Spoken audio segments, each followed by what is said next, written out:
ഡോക്ടർമാരുടെ ആരോഗ്യവകുപ്പ് ജീവനക്കാരുടെ ഭാഗത്തുനിന്നുണ്ട്. രണ്ടുപേരുടെ മൃതദേഹങ്ങൾ തിരിച്ചറിയുന്നതിൽ ആശയക്കുഴപ്പമുണ്ട് എന്നാണ് കളക്ടർ പ്രതികരിച്ചത്.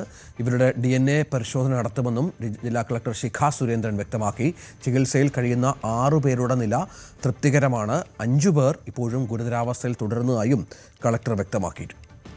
നമുക്കിപ്പോൾ ഹോസ്പിറ്റലിൽ നിന്നുള്ള അപ്ഡേറ്റ് ആണ് പറയുന്നത്. നമുക്ക് മൊത്തം ഇവിടെ ചികിത്സ തേടിയവരുടെ എണ്ണം എന്ന് പറയുന്നത് 13 പേരായിരുന്നു. അതിൻ്റെ ഉള്ളിൽ 2 പേര് ഡിസ്ചാർജ് ആയിട്ടുണ്ട്. ഇപ്പോൾ 11 പേരാണ് ബാക്കി ഇവിടെ ട്രീറ്റ്മെന്റ് നടക്കുന്നത്. അതിൽ 5 പേരുടെ നിലയാണ് ഇപ്പോൾ ഗുരുതരമായിട്ട് തുടരുന്നത്. അതിൽ 2 പേര് വെന്റിലേറ്ററിലാണ്.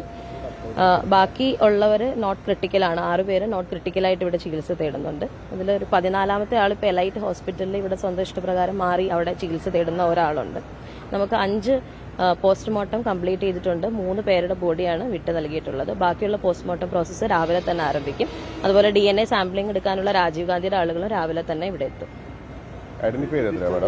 ഐഡന്റിഫൈ ചെയ്തിരിക്കുന്നത് നമുക്ക് 3 ബോഡീസ് ഡിസ്പ്യൂട്ട് ഒന്നും ഇല്ലാതെ ഐഡന്റിഫൈ ചെയ്ത് നമ്മൾ റിലീസ് ചെയ്തിട്ടുണ്ട്. 2 ഐഡന്റിഫൈ ചെയ്തിട്ടുണ്ട്. ബട്ട് സ്റ്റിൽ അതിന്റെ DNA സാമ്പിളിങ്ങിനായിട്ട് നമ്മൾ വെയിറ്റ് ചെയ്യാണ്. ഇപ്പോൾ 5 എണ്ണമാണ് അങ്ങനെ ഐഡന്റിഫൈ ചെയ്തത്. ബാക്കി 4 നമ്മൾ DNA സാമ്പിളിങ്ങിന് ശേഷം മാത്രം കൊടുക്കാം.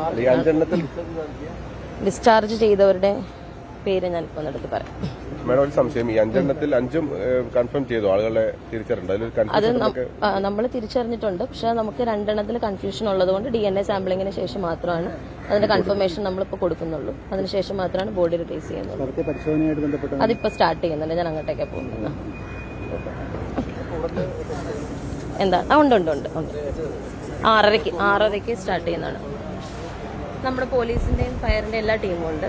എൻക്വയറിയുടെ ടീമും ഇന്നലെ പാലക്കാട് നിന്ന് എത്തിയിരുന്നു, എറണാകുളത്ത് നിന്ന് എത്തിയിരുന്നു. ബാക്കി ആവശ്യത്തിന് ഡോക്ടേഴ്സ് ഇപ്പോൾ ഉണ്ട്. അവൈലബിലിറ്റി അനുസരിച്ച് നമ്മൾ വിളിക്കും. അതിൽ 2 പേര് ഇപ്പോഴും വെന്റിലേറ്ററിൽ. അന്വേഷണങ്ങളിലൂടെ മാത്രമേ നമുക്ക് മനസ്സിലാക്കാൻ വേണ്ടി കഴിയുള്ളൂ. പല നമ്പറുകൾ വരുന്നുണ്ട്. 30നും 40നും ഇടയിലുള്ള നമ്പറുകളാണ് അധികവും ഉയർന്നു വരുന്നത്. പക്ഷെ അതിലൊരു സ്ഥിരീകരണം ഉണ്ടാക്കാൻ എളുപ്പമല്ല. ഇന്നലെ മുതൽ ആരംഭിച്ചിട്ടുള്ള 4 കൺട്രോൾ റൂമുകളിൽ വരുന്ന എൻക്വയറി കൂടി കണക്കിലെടുത്തായിരിക്കും നമുക്ക് അവസാന ലിസ്റ്റ് പറയാൻ പറ്റുക.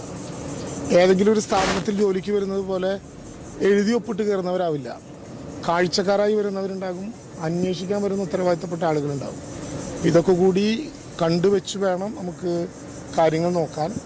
തെരച്ചിലേറ്റവും കൃത്യതയോടുകൂടി നടക്കുന്നുണ്ട്. കടാവർ ഡോഗ്സിൻ്റെ സാന്നിധ്യമുണ്ട്. കടാവർ ഡോഗ്സ് 3 എണ്ണം വന്ന് അതിൻ്റെ ഭാഗമായിട്ടുള്ള പരിശോധന നടക്കുന്നുണ്ട്. കളക്ടർ പ്രഖ്യാപിച്ചിട്ടുള്ള ഒരു മജിസ്ട്രീരിയൽ എൻക്വയറിയുടെ ഭാഗമായിട്ടുള്ളൊരു അന്വേഷണം നടക്കുന്നുണ്ട്. പെസോന്റെ സംഘം വന്ന് ഈ കാര്യങ്ങൾ തെളിവെടുപ്പ് നടത്തിക്കൊണ്ടിരിക്കുന്നുണ്ട്. അപ്പോൾ ഏതെങ്കിലും വിധത്തിൽ ഇവിടെ എത്തിച്ചേർന്ന ആരെങ്കിലും മിസ്സായിട്ടുണ്ടെങ്കിൽ അടിയന്തിരമായി ജില്ലാ ഭരണകൂടവുമായി ബന്ധപ്പെട്ട കളക്ടറേറ്റിലെ കൺട്രോൾ റൂമിലേക്ക് ആ വിവരം തരാൻ ഇത് കേൾക്കുന്ന എല്ലാവരും ഒന്ന് തയ്യാറാകണം. ചില പേടി കൊണ്ടൊക്കെ ആളുകൾ പറയാതിരിക്കുന്നുണ്ടോ എന്നുകൂടി സംശയമുണ്ട്. കാരണം ഇങ്ങനെ വന്നു എന്നറിഞ്ഞാൽ അല്ലെങ്കിൽ ഇതിൻ്റെ ഭാഗമായിട്ട് നിന്നാൽ എന്തെങ്കിലും പ്രയാസം നാളെ ഉണ്ടാകുമോ? അത്തരത്തിലൊരു പ്രയാസവും ഉണ്ടാകേണ്ട കാര്യമില്ല. ആരെങ്കിലും നഷ്ടപ്പെടുകയോ ഇവിടെ വന്ന് വിശദാംശങ്ങൾ അറിയുകയോ ചെയ്യുന്നവരുണ്ടെങ്കിൽ കൺട്രോൾ റൂമിൽ ബന്ധപ്പെടാം. ആ പേടി ഉണ്ടെങ്കിൽ ഞങ്ങളൊക്കെയായി വ്യക്തിപരമായ കാര്യങ്ങളിലൊരു വിവരം തരാം. അതൊക്കെ കൂടി വെച്ചായിരിക്കും ഇപ്പോൾ മറ്റു ഡീറ്റെയിൽസ് വരിക. രാവിലെ 10 മണിക്ക് അടിയന്തര ക്യാബിനറ്റ് യോഗം ചേരുന്നുണ്ട്. ആശുപത്രിയുമായി ബന്ധപ്പെട്ട കാര്യങ്ങളൊക്കെ നേരത്തെ ഞങ്ങൾ അവിടെ സന്ദർശിച്ചതിന് ശേഷം ബന്ധപ്പെട്ട ആളുകളോട് പറഞ്ഞിരുന്നു. DNA ടെസ്റ്റ് നടത്തേണ്ട രാജീവ് ഗാന്ധി സെൻറ്ററിലെ ഡോക്ടർമാരടക്കമുള്ള സ്റ്റാഫ് തൃശ്ശൂരിൽ എത്തിച്ചേർന്നിട്ടുണ്ട്. ആ നടപടിക്രമങ്ങളിലേക്ക് അവർ കിടക്കും. കിട്ടിയിട്ടുണ്ട്. ഇന്നലെ ഇന്നൊക്കെ ആയിട്ട് കിട്ടിയിട്ടുണ്ട്. അതെല്ലാം DNA ടെസ്റ്റ് നടത്തിയാൽ മാത്രമേ പ്രോട്ടോകോൾ അനുസരിച്ചിട്ടുള്ള നടപടിക്രമങ്ങളിലേക്ക് കിടക്കാൻ പറ്റൂ. അല്ല, ഒരു വെളിപ്പെടുത്തൽ നമുക്ക് കൃത്യമായിട്ടൊരു കണക്കിലൂടെ പറയാം. അങ്ങനെ ഒരു പ്രത്യേകിച്ച് നമുക്ക് ഇങ്ങനെ കിട്ടുന്നത് ഒരു ഓട്ടോപ്സി നടത്തിയിട്ടുള്ളതായിരിക്കും നമുക്ക് പറയാൻ പറ്റുന്ന നമ്പർ. ഓട്ടോപ്സി നടത്തിയ 11 മൃതശരീര ഭാഗങ്ങൾ ഇപ്പോൾ മെഡിക്കൽ കോളേജിലുണ്ട്. 15 മൃതശരീര ഭാഗങ്ങൾ കൂടി ഓട്ടോപ്സി ടെസ്റ്റിന് വിധേയമാകുന്നുണ്ട്. ആ സ്റ്റാറ്റസാണ് ഇപ്പോൾ പറയാനുള്ളത്. ബാക്കിയുള്ളത് നമുക്ക് ഈ പരിശോധന കഴിഞ്ഞിട്ടാകാം. ബന്ധപ്പെട്ടവരുമായിട്ട് കൂടി ആലോചിച്ചതിന് ശേഷം ആ കാര്യങ്ങൾ, ഇത്തൊരു ദുരന്തത്തിൻ്റെ മുഖത്താണല്ലോ നമ്മൾ നിൽക്കുന്നത്. അല്ല, അത് നമുക്കങ്ങനെ കൃത്യമായിട്ട് പറയാൻ പറ്റുന്നില്ല. അത് ആളുകൾ അറിയിച്ചാൽ മാത്രമേ അതിൻ്റെ കൃത്യത വരുള്ളൂ. കൺട്രോൾ റൂമിലേക്ക് ലഭ്യമാകുന്ന വിവരങ്ങൾ വെച്ചുകൊണ്ടാണ് നമ്മളിപ്പോൾ അന്വേഷിക്കുന്നത്. അത് 4 കൺട്രോൾ റൂമുകളുടെയും ഒത്തുനോക്കിയാലേ നമുക്കൊരു കൃത്യമെണ്ണം ഇല്ല. അങ്ങനെ പറയാറായിട്ടില്ല, അങ്ങനെ ഒരു സൂചന പറയാറായിട്ടില്ല, അങ്ങനെ ഒരു ഘട്ടമായിട്ടില്ല. പരിശോധന നടന്നുകൊണ്ടിരിക്കുകയല്ലേ ഈ ഘട്ടത്തിൽ.